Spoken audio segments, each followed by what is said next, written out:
Hi, I'm Mark with the St. Lucie County Library System.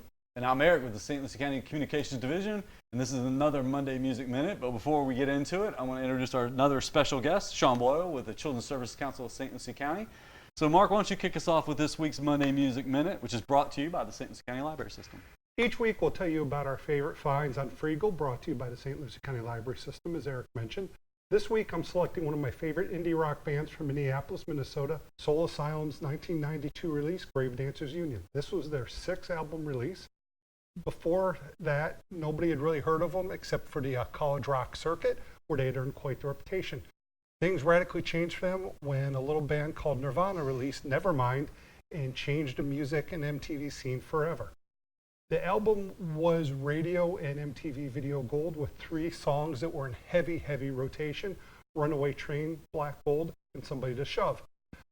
The entire album is very strong, and I highly recommend it to everyone. Give it a listen. You'll deeply, deeply be impressed. Yeah. Speaking of someone to shove, I'm going to shove it over to Sean and let him I was hoping I wanted to shove you when you said that, but I didn't get to do it. Sorry.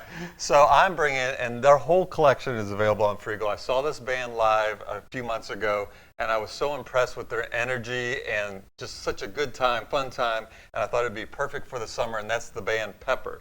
Now, if you've never heard of Pepper, it's not the Red Hot Chili Peppers, it's just Pepper. They're based out of Hawaii. They're now a Southern California band, but think Sublime or Slightly Less Stupid, kind of that reggae dub rock. Now, they did get their start early in the 2000s, so they kind of have this alternative edge. They were on the Warped Tour. But I would highly recommend. The whole collection is available. They're getting ready to release a new album.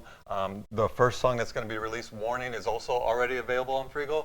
But if you're going to listen to Pepper, because again, great summertime band, if you want something more mellow and kind of more family-oriented, listen to the album called Ohana, which stands for family. And if you're wanting something with a little bit more grit and fun and a little bit more Warped Tour, they have a 5-song EP, which you can get with all your downloads at Freegal. 1 week. In 1 week, exactly. And that's the EP Stitches. Okay, awesome, Sean. Thanks for coming on. My pick this week is the traditional Texas swing band Asleep at the Wheel. Their 2018 release, New Routes, has some great, excellent covers. Dublin Blues, Jack on Mellow, and Big River, famous Johnny Cash song, and Grateful Dead's covered it as well. But the standout track for me is a tribute to the Red-Headed Stranger, written and sung by Seth and Scott Avett of the Avett Brothers, called Willie Got There First. And speaking of Willie, there's also the Willie and the Wheel, which is Willie Nelson, and Asleep at the Wheel is also on Freegal. So that does it for this week's edition of Monday Music Minute. Join us again next week.